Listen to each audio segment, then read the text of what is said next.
moment où j'ai rencontré Ralid au mois de septembre, il m'a demandé si j'avais lu son ouvrage. Je lui ai dit non, pas encore. Mais je l'aurais lu pour la rencontre. Et il m'a dit à ce moment-là, j'aurais plusieurs interrogations pour toi, je vérifierai si tu as bien lu. Donc j'étais contraint de le lire. Alors pour être tout à fait honnête, j'en suis à la moitié. Je suis en train de le lire. Je prends le temps parce que c'est un ouvrage passionnant, c'est un ouvrage vraiment d'intellectuel, c'est un ouvrage d'érudit qui analyse l'histoire, l'histoire contemporaine, mais également le passé avec une analyse extrêmement fine. J'ai noté non pas quelques passages, mais quelques problématiques qui m'ont vraiment semblé passionnantes. En tout cas, je le lis à la fois comme un essai, mais comme un roman également, puisque c'est également très très bien écrit, avec des histoires magnifiques. On parlait à l'instant de ce moine libanais qui a traversé l'Atlantique. C'est à quel siècle? C'est 16e, 17e 17e siècle. C'est une histoire que je ne connaissais absolument pas et qui est vraiment passionnante. Et après, c'est vrai que sur les discours modernistes et contre-modernistes qui ont marqué la rencontre du monde arabe avec les empires européens, c'est juste fascinant. Il y a une critique très intéressante des conséquences de l'hégémonie occidentale sur les cultures postcoloniales, avec tout ce qui est rentré aussi dans l'inconscient des différentes populations, que ce soit d'ailleurs chez l'ancien colon que chez les anciens colonisés. Et ça nous marque encore très très aujourd'hui, y compris dans l'actualité, par exemple française. On en parlait la dernière fois, avec des discours politiques inquiétants même parfois, et c'est pour ça que ce genre d'ouvrage fait du bien, parce que ça donne de la hauteur et ça permet vraiment de remettre ces enjeux politiques complexes à leur niveau. Analyse de l'expérience historique opprimante et assimilationniste des cultures coloniales, passionnant aussi, de passage sur Jules Ferry et édifiant, à la fois ce créateur de l'école pour tous public, remarquable, une actualité, une action autour de l'éducation en France absolument magnifique, et des discours coloniaux absolument atterrants, avec un rapport de place inacceptable évidemment. Donc tout est complexe, et c'est ça qui est intéressant dans cette lecture. Forme de réappropriation de soi et les nouvelles subjectivités qui remettent en question le fantasme du comme un dans les contextes arabo-islamiques.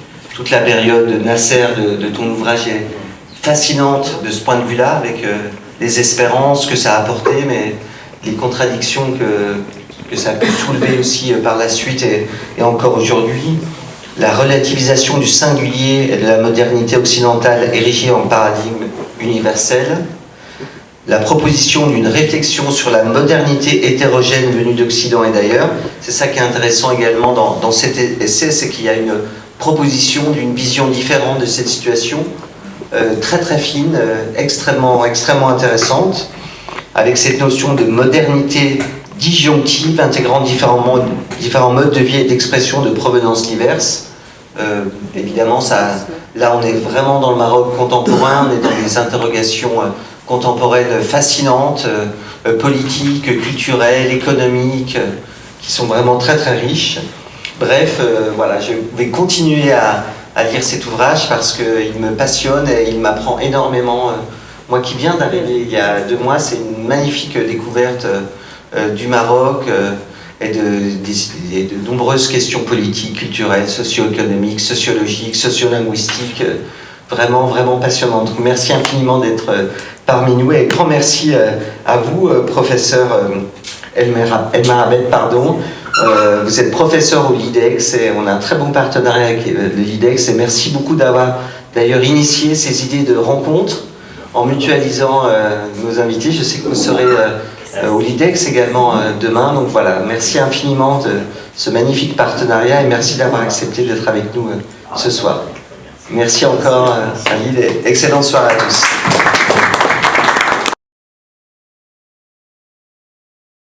Bien, bonsoir tout le monde, merci pour ce mot de présentation très gentil et qui exprime également c'est un mot de bienvenue. Je tiens donc tout d'abord à remercier l'Institut français en la personne de son directeur, mais aussi en la personne de Si Kamel Moudni, qui ne cesse de renouveler, de prendre des initiatives par lesquelles on peut à chaque fois rénover, innover et revivifier la chose culturelle au sein du centre.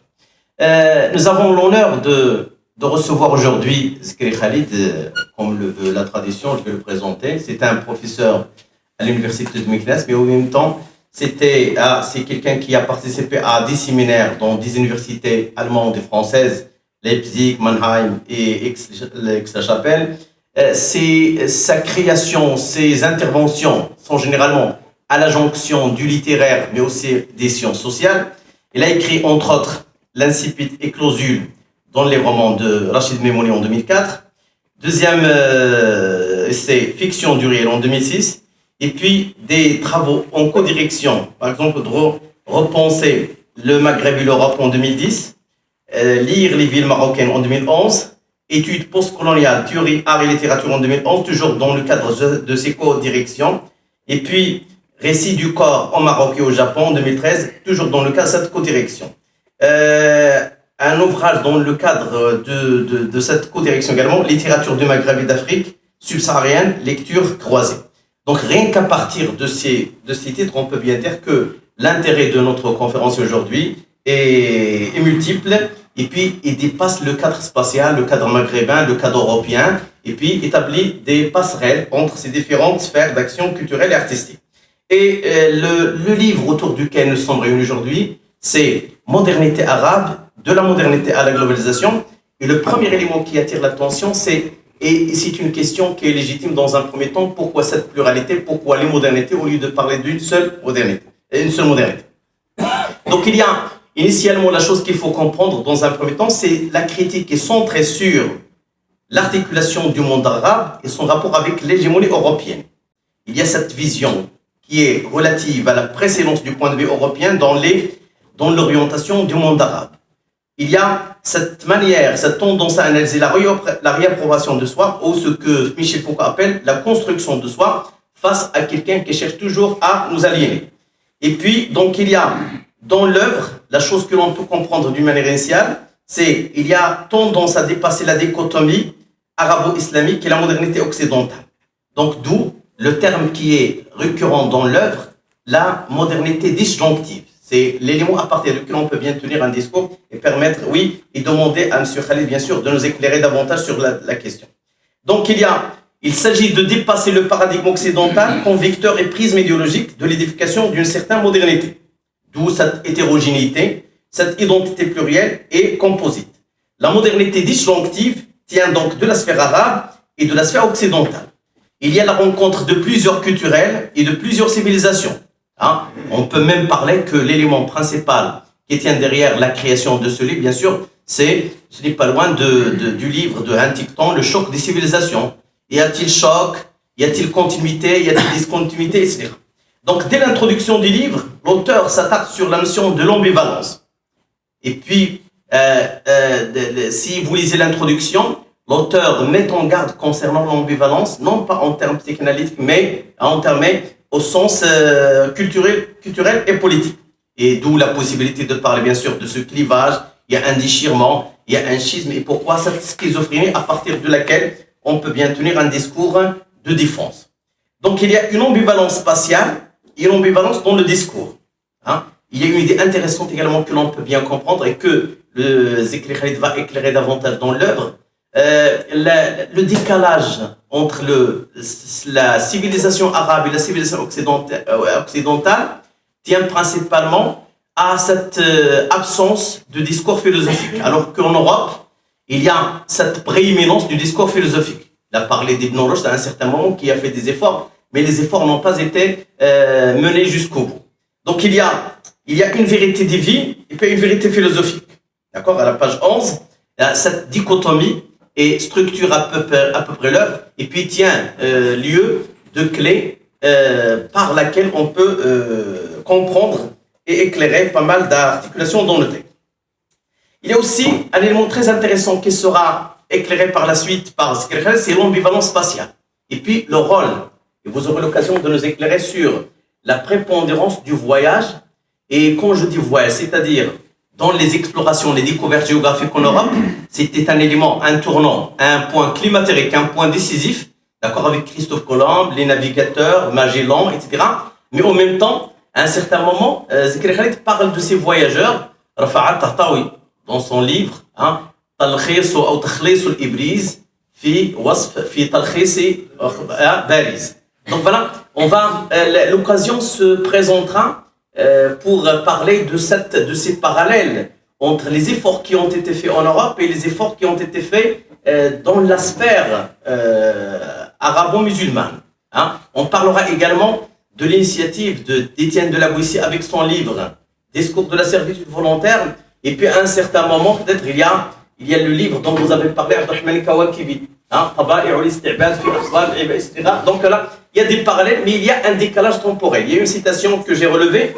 Les deux civilisations, les deux cultures, les deux mentalités ont été vécues, mais dans deux temporalités différentes. D'accord? Et c'est un élément qui a été éclairé à travers deux termes également. Il y a ce mérite que l'auteur, bien sûr, a dans la présentation dans son livre, c'est l'éclairage notionnel, c'est la clarification notionnelle au début. Par exemple, il y a l'ambivalence, non pas au sens psychanalytique, mais au sens, il y a aussi la différence qu'il a établie entre l'émerveillement, lorsque les voyageurs arabes étaient allés voir Paris, il ne s'agissait pas de s'étonner, mais de s'émerveiller. Et quand on s'émerveille, et l'auteur s'est attardé sur le terme, d'accord, là, en disant que l'émerveillement implique la dépréciation de soi tout en découvrant l'autre. D'accord? Donc la posture est là, et puis au lieu de dire qu'il est possible d'aller de l'avant, on sous-estime bien sûr et on se déprécie. Donc d'où voilà, j'ai pensé à quelques titres arabes dans ce sens. À un certain moment, Shakib Arsalan a écrit Limada taqaddama ta'akhkhara al-arab wa taqaddama ghayruhum. Donc on était conscient de ce décalage. Et donc puis vers la page 297, il y a la différence entre l'assimilation et l'intégration, d'accord? Et puis l'identité n'est pas normale. Il y a ce dont parle Amin Malouf, il y a l'identité meurtrière ou l'identité malheureuse dont parle Alain Finkielkraut, etc. Donc il y a cette ambivalence que je demande tout de suite pour ne pas m'apesantir davantage dans cette introduction, que à travers l'ambivalence, je voudrais bien que Zikri Khalid, bien sûr, nous éclaire un petit peu les coulisses de la création de ce livre, bien sûr, qui a été encensé par la critique, et je rappelle qu'il a remporté le prix du Maghreb, bien sûr, en sciences sociales. Allez-y, vous avez la parole, c'est.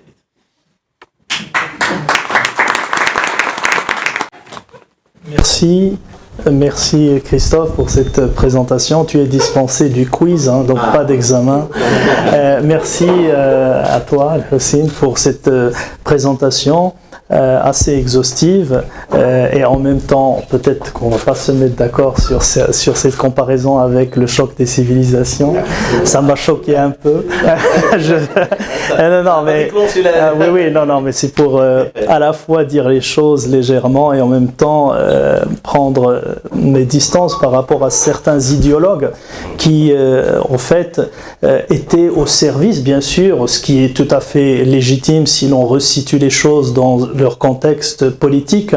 Chacun défend son pays, chacun défend son idéologie, mais il faut aussi combattre certaines idéologies, il faut aussi montrer, moi je dirais désœuvrer, parce que j'aime beaucoup ce terme utilisé par Giorgio Agamben, un philosophe italien qui nous donne des outils pour comprendre notre réalité, et je partirai justement pour répondre directement à ta question sur l'ambivalence de cette idée de désœuvrement.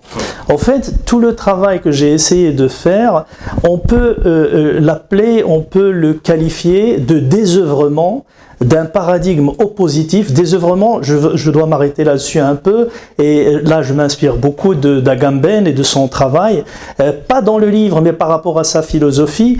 Bien sûr il n'est pas le premier, Derrida a appelé ça déconstruction, d'autres lui ont donné d'autres noms, mais ce que je trouve très intéressant dans le verbe désœuvrer et dans le substantif désœuvrement, c'est qu'au fait ça nous permet de dépasser les oppositions.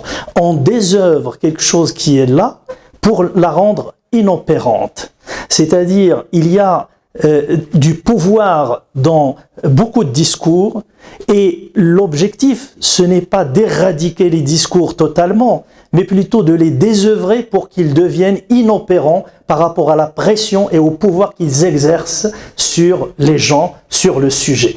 C'est-à-dire, parce qu'au fait, quand on cherche à éradiquer la pensée de l'autre, je pense qu'on devient contre-productif. Et c'est dans ce sens-là que je dis que l'opposition Occident à Orient est un fantasme et que ce qu'il faudrait faire, c'est de désœuvrer ce qui est oppressif dans la pensée anciennement coloniale et de désœuvrer ce qui est oppressif dans notre propre pensée traditionnelle. C'est-à-dire, au fait, dans les deux mouvements, il y a quelque chose d'oppressif. Et ce qui me semble intéressant à faire, ce n'est pas d'entrer dans une guerre et une lutte entre les savoirs, entre les différentes formes d'épistémologie qui exercent une pression sur les gens, mais plutôt de désœuvrer, de rendre inopérant le pouvoir qu'exercent certains discours. Car nous avons des discours qui nous viennent de notre propre tradition et qui exercent sur nous un pouvoir et qui nous empêchent parfois d'aller de l'avant, de repenser notre patrimoine, de repenser notre subjectivité. Et il y a des discours qui nous viennent d'ailleurs, et il faut bien le dire et ne pas avoir peur de ce terme, des anciens empires, pour des raisons historiques, parce que quand on voit l'histoire, on essaie d'être plus ou moins objectif, il y a toujours de la subjectivité dedans. Et dans ces discours-là, il y a quelque chose d'oppressif. Il y a, tu as parlé de Foucault tout à l'heure, il y a ce que Foucault appelle justement des technologies oppressives. Et ces technologies oppressives, pas au sens technique du terme, mais au sens général, eh bien, elles nous empêchent d'occuper la position qui est la nôtre. Le sujet, parfois, parle par procuration. C'est-à-dire, au lieu de penser sa réalité en empruntant des choses qui viennent d'ailleurs, mais en essayant de parler à partir de la position qui est la sienne. Je peux prendre un exemple concret, c'est un vice de professeur, de simplifier parfois les choses. Eh bien, nous sommes tous les deux assis. Si je me mets à la place de Hussein, je produirai un discours qui est à côté de la plaque, parce que je ne peux pas occuper la place de Hussein et il ne peut pas occuper ma place en tant que sujet. La même chose pour tout le monde, c'est-à-dire le sujet, il oublie toujours qu'il doit parler à partir d'une position. Et cette position, eh bien, quand on essaie d'absorber des choses qui sont loin de nous, on n'arrive jamais à produire un discours en cohérence avec notre monde ambiant. Et là, je peux prendre cet exemple justement de l'ambivalence. Je vais prendre un exemple qu'on connaît tous, que nous connaissons tous dans notre société. Vous avez des jeunes filles qui mettent leur voile et qui s'habillent avec un jean moulant. Cette situation, elle est ambivalente, à vrai dire. Hein? Elle est ambivalente. Alors, si on veut produire un discours sur cette situation en occupant la position qui n'est pas la nôtre, c'est-à-dire en devenant un sujet occidental, on va dire, qu'est-ce que je vais faire? Je vais lire cette situation à partir de la notion de laïcité, à partir de la notion d'espace public français et à partir du voile tel qu'il est vu en France. Ce qui est tout à fait légitime. La République a des lois, a des choses, on peut ne pas être d'accord avec ça, mais dans la logique politique et juridique de l'espace républicain, on peut comprendre pourquoi il y a tant de débats là-dessus. Mais si j'essaie d'appliquer ça en analysant ma situation au Maroc à partir de ce discours, qu'est-ce qui va se passer? Eh bien, je vais dire, ces filles-là ne sont pas en cohérence avec elles-mêmes et elles nuisent à l'espace public. Je vais même dire, elles sont nuisibles à l'espace public. Ce qui serait faux, à vrai dire. Parce que ces filles qui s'habillent avec leur foulard et qui ont un jean moulant, ils sont dans l'ambivalence héritée de leur propre histoire. Et cette ambivalence, pour la rendre productive et non pas contre-productive, il faudrait mettre des mots sur ces choses et au lieu de dire « elles sont archaïques » et là encore on est dans un discours faux, elles sont démocratique, elle court-circuite l'espace public. Là encore, je vais faire une lecture qui est à côté de la plaque. En revanche, si on essaie de situer cette ambivalence dans la manière avec laquelle ce corps essaie de négocier son passé et ses aspirations à ce qu'on pourrait appeler la modernité. C'est-à-dire, cette fille qui s'habille de cette manière et qui n'est pas forcément une pratiquante, qui n'est pas forcément dans la stricte observance. Elle est dans une ambivalence qui me semble productive, mais qui n'est pas suffisamment analysée pour devenir réellement productive. C'est-à-dire à la fois, elle nous dit, eh bien, je suis et je fais partie de la communauté, je produis des signes qui disent que moi je suis dans la cohérence de ma culture et de ma société, mais en même temps elle dit à ceux-là même qui veulent cette cohérence et cette tradition, eh bien j'ai un corps et ce corps il a des désirs et ces désirs, eh bien je veux aussi les exprimer publiquement. Comme j'exprime ma filiation avec ma culture à travers ce foulard qui me rallie à une tradition, eh bien je veux aussi exprimer mon désir à travers ce corps qui, bien le jean moulant, on sait très bien que les deux sont incompatibles, du moins si on veut être rigoriste, mais ils ne sont pas si incompatibles que ça, parce que c'est quelque chose de très répandu. Et ce corps devient un signe politique qui se déplace dans l'espace public et qui nous dit « je suis dans la négociation permanente entre ce qui me constitue comme sujet culturel marocain issu d'une tradition, d'une longue tradition, mais en même temps en tant que corps qui a des désirs et qui a des aspirations vers quelque chose qui nous est venu de la modernité, du monde contemporain dans lequel il nous est donné de vivre. » Et ce mélange entre ces deux choses-là, c'est ce qui constitue l'ambivalence de ce corps qui se déplace dans l'espace. Alors, qu'est-ce qui s'est passé pendant longtemps? On a voulu analyser les gens selon deux catégories, deux paradigmes. Soit ils sont traditionnels, soit ils sont modernes. Un autre exemple, quand on entre chez un Marocain ou même chez des Orientaux, eh bien, la maison elle est généralement, anthropologiquement parlant, divisée en deux espaces. Un espace qui rappelle une tradition, avec ce qu'on appelle le salon traditionnel, et puis un espace que les Marocains appellent le séjour, en fait. Et ce séjour, c'est en fait quelque chose de moderne, qui est généralement meublé de manière moderne. Le corps lui-même veut se mouvoir dans deux espaces en permanence. Et ça, on peut le qualifier d'ambivalence, mais en fait, cette ambivalence, elle est productive. Ce sujet marocain ne se sentira bien ni dans ce séjour s'il est en permanence dedans, ni dans ce salon s'il est en permanence dedans. Mais il a envie que son corps se déplace dans ces deux espaces en permanence, et ça a des effets à la fois psychiques, mais aussi ça nous en dit long sur la dimension anthropologique de notre propre vécu. Et ces ambivalences-là ne nous viennent pas d'aujourd'hui. Ce sont des ambivalences que j'ai essayé de retracer à partir d'une généalogie. Et c'est là où les récits de voyage que tu as signalés sont très importants. Peut-être je m'arrêterai ou je parlerai, parce que là je passe à l'autre paradigme, à l'autre point. Oui, vous continuez sur le plan du voyage. Voilà, le plan du voyage. Alors, pour comprendre ce que nous sommes aujourd'hui, il faut quand même faire un petit retour vers notre histoire. Et notre histoire, elle s'inscrit dans une histoire aussi universelle. Dans un premier temps, elle était européenne. Maintenant, dans notre contact avec l'Europe, maintenant, on ne peut pas faire d'histoire locale seulement. Hein, l'histoire, elle ne peut pas, à l'ère de la globalisation, être étudiée en dehors de l'histoire mondiale. Eh bien, tu as parlé tout à l'heure de Tahtaoui. Tahtaoui, c'est un Égyptien qui est allé en France vers la fin des années 20 du 19e siècle. C'était vers 1826. Puis après, il est revenu, et la première version de son livre, elle est sortie en 1832. Donc, voyage en 1826, et puis le livre, en 1832, il sort.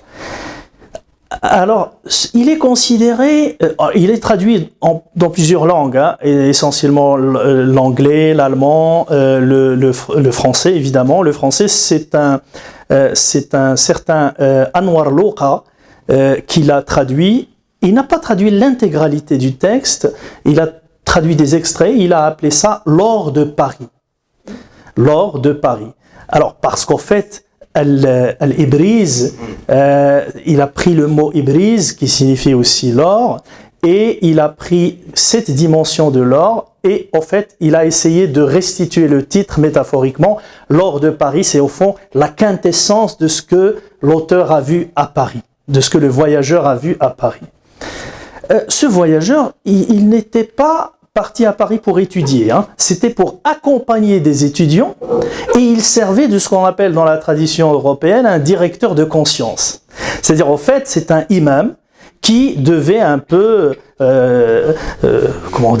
garantir la conscience religieuse de ces jeunes étudiants qui risquent d'être égarés entre les bras des belles parisiennes.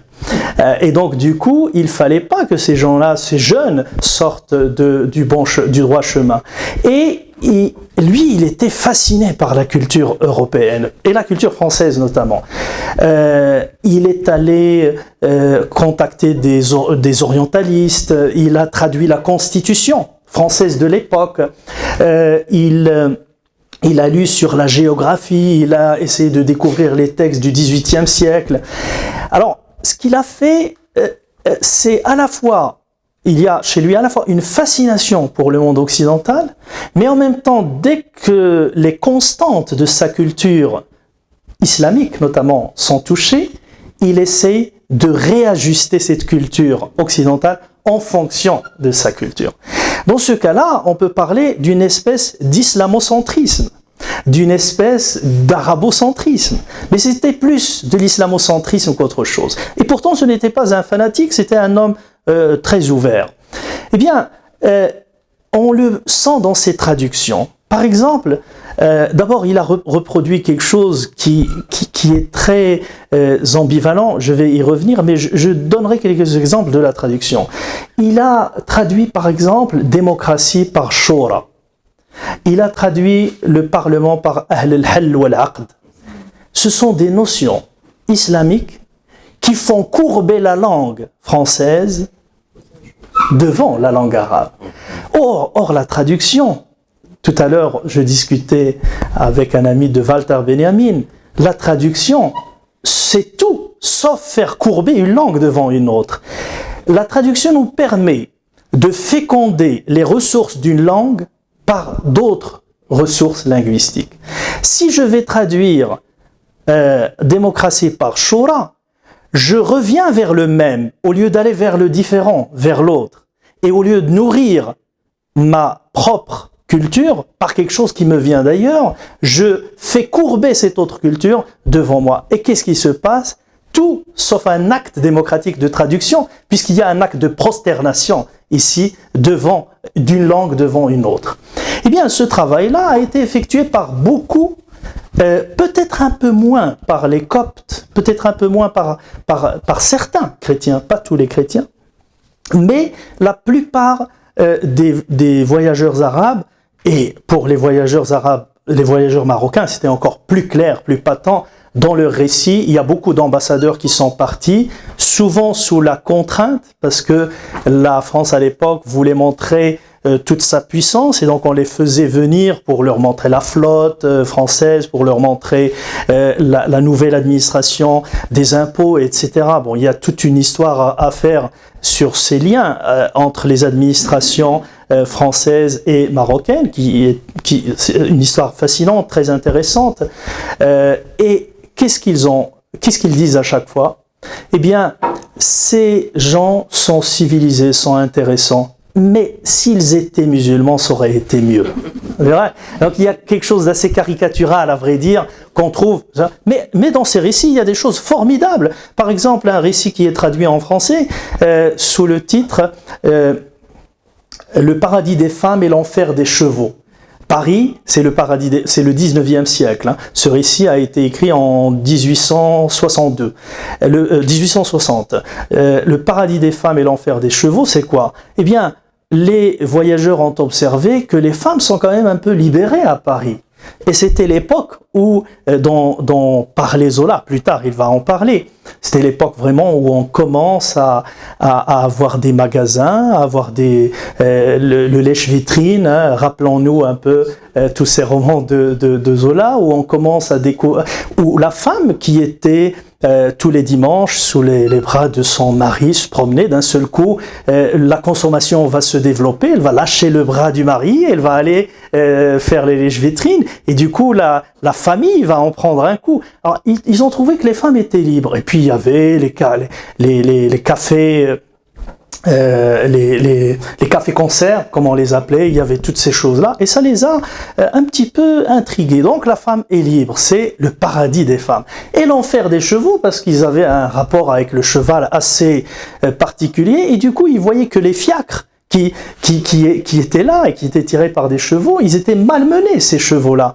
dans les rues parisiennes. Et c'est à partir de là qu'il a... Alors c'est un regard évidemment extérieur, c'est un regard à partir de sa propre culture, et à chaque fois, ils reviennent sur cette idée. Dans ce récit, écrit par un certain Driss al-Amraoui, eh bien, c'est un récit dans lequel, à un moment donné, l'auteur nous dit « J'étais avec mes compagnons qui sont partis en voyage avec moi, et en parlant du télégraphe, il a dit ses amis disaient, bon, ce télégraphe est une belle invention, mais ce télégraphe a quelque chose de diabolique. Quelque chose de diabolique. Et lui, il dit, moi je ne partage pas tout à fait ce point de vue, mais quand même, ces gens ont toutes ces inventions, mais il manque de cet islam que nous avons. Et en même temps, vers la fin de leur récit, et ça c'est une rhétorique de protection, ils disent toujours, eh bien, même s'ils ont tout ça, notre sultan est le plus grand. C'est-à-dire, en fait, ça c'est une précaution rhétorique, parce que le sultan ne pouvait pas supporter d'entendre qu'il y avait plus grand que lui. Et c'est un peu, on peut le comprendre, ça du point de vue historique. Et vous voyez, ce type d'attitude, on les retrouve dans plusieurs récits. Dans l'Orient arabe, il y a quand même des récits qui ont été écrits par des voyageurs qui ont choisi de voyager. Et je me suis dit, notamment un certain Salim Boutros, en arabe, dans le livre, parce que j'ai lu la version arabe, c'est Salim Bostoros. Et ça s'appelle Ar-Rihla Salimiya.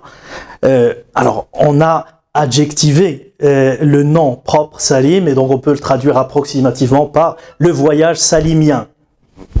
Mais en fait, c'est un récit, le voyageur est parti tout seul pour découvrir l'Europe, il est allé dans plusieurs pays. Et malgré ça, il y a toujours chez lui ce regard oppositif, dichotomique entre eux et nous. Entre le manque de spiritualité qu'il y a chez eux et la spiritualité qu'il y a encore chez nous. Mais en même temps, il a fait des remarques ethnographiques très intéressantes qui m'ont rappelé, à vrai dire, le texte de Diderot, le texte de Montesquieu plutôt, sur les lettres persanes, notamment ce texte « Comment peut-on devenir persan ?» Parce qu'en fait, à un moment donné, il dit, on était dans une place publique et les gens, moi je me promenais, il disait, mais les gens se sont agglutinés autour de moi parce que, bon, il disait pas ça dans ces termes, parce qu'il était en fait un objet exotique. Et il disait parce que j'étais habillé d'une certaine manière, et du coup les gens pensaient que c'était un amuseur en fait, c'était quelqu'un qui est là pour faire une espèce de halqa, voyez, alors que lui il faisait que se promener, et parce qu'il se promenait en fait dans un jardin. Et c'est un jardin public où peut-être il y a de temps en temps des saltimbanques, hein, et lui c'était un objet exotique. Et donc cette chosification, il l'a senti, et il en a parlé en termes très simples, mais il l'a senti. Donc ce regard, soit l'autre, ce binarisme structure ces récits. Alors, il y a quelque chose dans ces récits-là, et je reviens à Tahtawi, qui montre cette idée que j'ai évoquée au début, la position qu'on occupe et qui n'est pas toujours la nôtre. Tahtawi, dans un paragraphe que Anwar Louqa a pris le soin de ne pas traduire, et c'est une stratégie de traduction, il reproduit tout un discours raciologique qui nous rappelle les travaux de Gobineau, alors que lui est musulman. À un moment donné, il dit il y a une classification de races. Alors lui, il l'a fait à la sauce égyptienne, parce que c'est un Égyptien. Il a dit il y a d'abord la race égyptienne, blanche. Ensuite vient telle autre race, qui est en fait, les Maghrébins, ils les classent quand même un peu plus bas, hein, et les Noirs un peu encore plus bas.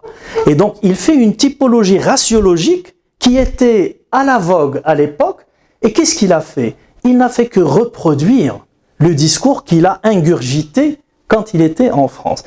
À l'époque, on comprend parfaitement, au 19e siècle, il y avait des recherches scientifiques qui prenaient des allures scientifiques et qui faisaient une classification, une typologie des races. Je me suis dit, mais comment un musulman qui a certainement lu Inna khalaqnakum shu'uban wa qaba'ila ta'arafu inna akramakum 'inda Allahi atqakum. Voilà, à chaque fois qu'on prononce le Coran, on est un peu face à l'ineffable. Et donc vous voyez, ce verset coranique, il nous dit qu'en fait, seule la foi, inna akramakum 'inda Allahi atqakum, seule la foi peut être un critère de classification des gens. Et donc, ni la race, ni le sexe ne peuvent être un critère de classification. Alors, on peut se poser la question, comment un musulman de l'époque s'est laissé emporter par un discours raciologique et a oublié ce que sa propre culture lui transmet? Je me pose la question. Il est évident que dans toute analyse, la mise en contexte est importante. Et pour moi, la mise en contexte, elle est liée justement dans le rapport entre la transmission du savoir et l'inconscient. On peut ingurgiter un savoir de manière inconsciente, le reproduire parce qu'il y a toute une machine épistémologique qui le rend évident. Et quand on rend une chose évidente, on glisse dans le terrain de l'idéologie et on sort du terrain disons du savoir, même si l'idéologie et le savoir sont liés. Et donc du coup, il va y avoir un mélange entre la dimension idéologique, épistémologique, etc. chez ces personnes. Je pense qu'on peut s'arrêter à un moment là et puis peut-être rebondir par une... D'accord, oui, mais avant peut-être de passer au débat, je voudrais bien, nous avons vu l'ambivalence et puis nous sommes allés vers le voyage. Donc c'est une mobilité, c'était un devenir, le terme a été beaucoup plus utilisé. Vous avez dit à la page 373, c'est en parlant de l'hybridité. Les cultures arabes se construisent selon un processus d'articulation qui n'est pas exempt de tension. Finalement, c'est-à-dire de l'ambivalence vers le voyage et de ce voyage et de cette mobilité qui conduit à un état. Mais vous avez dit, à la même page, vous avez dit que cet état de fait est toujours loin d'être essentialiste. Alors, peut-être que cette question me permettra de préciser davantage, parce qu'elle est en lien avec la notion même de modernité disjonctive, puisque l'ambivalence, elle est là. En fait, quand j'ai parlé de modernité disjonctive, c'est dans un sens, j'espère, clair, c'est qu'en fait, nous sommes tous chargés d'une histoire, d'une culture qui nous vient du passé. Et parfois, on pense que la restitution de ce passé, que le rapport authentique, le mot revient chez des personnes, eh bien, le mot authentique, c'est quelque chose qui pourrait nous renvoyer vers un passé pur, un passé qu'on pourrait restituer parce que c'était un passé de grandeur, etc. Alors, d'abord, ça c'est un fantasme parce que l'histoire, par son processus même et par le mouvement qu'elle implique, est une transformation permanente. Donc, notre passé, notre héritage culturel, c'est quelque chose qui nous a été transmis, transformé, parfois déformé. Et cette déformation, parfois on l'aperçoit avec angoisse, avec peur. Or, cette transformation, c'est un processus tout à fait historiquement ordinaire. Si je dis naturel, ça va poser un problème. Donc c'est tout à fait ordinaire. Et ce processus-là, on le vit de l'autre côté. Donc voilà, nous traînons avec nous des éléments de notre histoire, de notre passé, mais en même temps, nous aspirons à être contemporains au monde dans lequel il nous a été donné de vivre. C'est-à-dire, nous aspirons aussi à vivre de manière moderne, cette ambivalence que j'ai soulignée. Nous avons les désirs, les sentiments ont une histoire. Et donc, ils évoluent avec le temps. la notion de famille, la notion de couple, la notion même de transmission évolue. Et donc, nous sommes entrés dans un monde moderne avec notre contact avec les empires européens.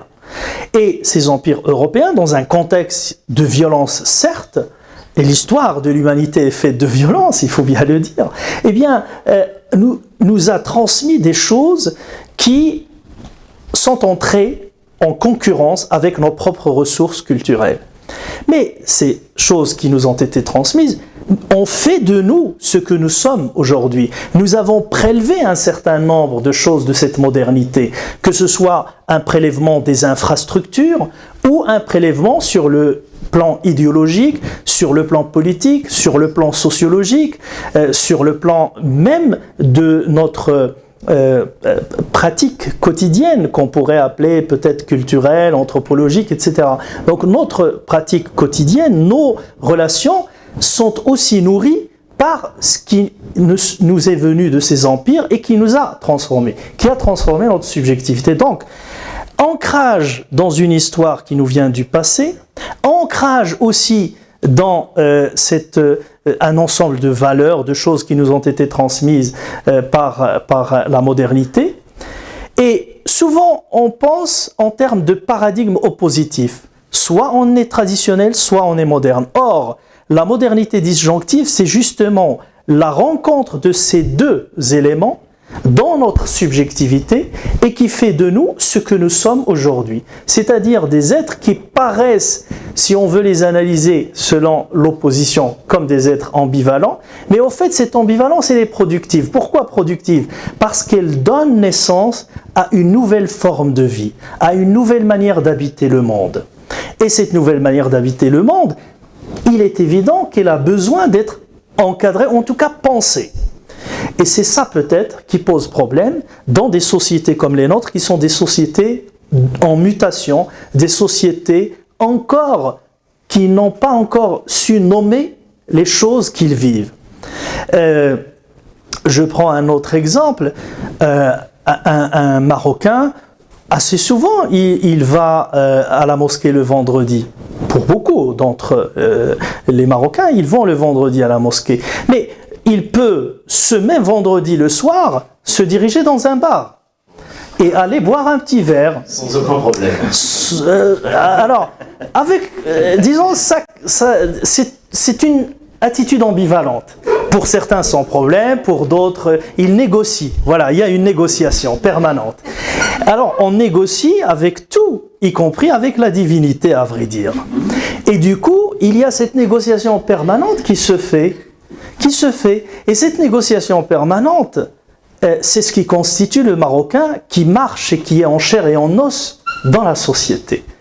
On peut penser à un Marocain conceptuel, on peut le penser, mais ce n'est pas ce qui m'intéresse. Mais ce qui m'intéresse, c'est de voir comment nous vivons aujourd'hui, quelles sont les ambivalences qui nous structurent et qu'est-ce qu'on peut faire avec ces ambivalences pour que ces ambivalences ne soient plus culpabilisantes, ne soient plus pathologisées, parce qu'en fait c'est ça les termes que les gens utilisent. Mais si on laisse les choses sans les penser, ça peut produire des dérives. Et c'est pour ça que moi pour l'instant je propose deux axes qui me semblent importants, c'est-à-dire penser politiquement ces ambivalences. Et qu'est-ce que ça veut dire penser politiquement? C'est-à-dire, la politique, c'est aussi la représentativité d'une manière d'être et d'une affectivité. Un parlement. Qu'est-ce qu'un parlement? Alors, au-delà du côté de la fonction, disons, de légifération, au-delà de la fonction politique, au sens institutionnel, il y a une fonction très importante du Parlement, c'est celle qu'on appelle la représentativité. En principe, je dis bien en principe parce que c'est très difficile de dire que le Parlement représente, mais en principe, un Parlement, il représente non seulement des intérêts des communautés, mais aussi une vie psychique des individus. Quand vous avez des représentants des minorités dans un Parlement, qu'est-ce qu'ils représentent? Ils représentent des revendications. Ils représentent une manière d'être d'une partie du peuple, d'un groupe dans la société. Et donc, cette représentativité, eh bien, elle permet de donner une visibilité à ce qui est invisible. C'est-à-dire, vous pouvez vivre à plusieurs dans une société d'une certaine manière. Si votre parole n'est pas portée sur la scène publique, la scène politique, qui doit vous représenter, vous présenter une deuxième fois, eh bien, vous êtes invisible. L'invisibilité, c'est l'absence de canal politique susceptible de rendre une manière d'être visible. Si vous ne passez pas par un canal, quel qu'il soit, ça peut être la société civile, ça peut être, vous n'êtes pas visible et votre manière d'être n'est pas visible. Et par conséquent, vous n'êtes pas représenté. Et donc, il faudrait penser politiquement ces ambivalences, mais aussi il faudrait penser socialement ces ambivalences. Et là, il y a tout un travail à faire. C'est au fait des choses à faire encore, hein, qui ne sont pas totalement faites. Alors, il faut nommer des choses, mettre des mots sur des choses, parce qu'au fait, les gens, si on ne leur donne pas des outils, et on n'a pas besoin de leur donner des outils intellectuels, on peut intellectualiser les choses, mais diffuser dans la société des outils accessibles à tout le monde, des mots qu'on met sur des choses. Le mot liberté, ben pourquoi tout le monde aime le mot liberté? Eh bien, il y avait tout un travail quand même sur la notion de liberté. Quand on l'analyse profondément, elle a une dimension philosophique, juridique, politique. On ne va pas entrer dans ces détails, mais on va mettre des mots sur des choses, et pour mettre des mots sur des choses, eh bien, il faudrait penser profondément les choses que nous vivons et trouver les mots adéquats pour ces choses-là. Et c'est là où j'appelle vivre en cohérence avec le monde ambiant dans lequel nous sommes. Et nous sommes encore en manque de ces mots qui désignent les choses que nous vivons, de beaucoup de mots qui désignent des choses que nous vivons. Merci, c'est On peut ouvrir. Les propos étaient suffisamment clairs et lucides et perspicaces. Et puis on a compris qu'il y a la quête identitaire, et puis il y a le voyage, il y a ce cheminement qui conduit à une hybridité qui est finalement assumée. Donc il y a, au lieu de parler de cette ambivalence, de ce déchirement, de ce clivage, il y a la réconciliation de soi avec soi.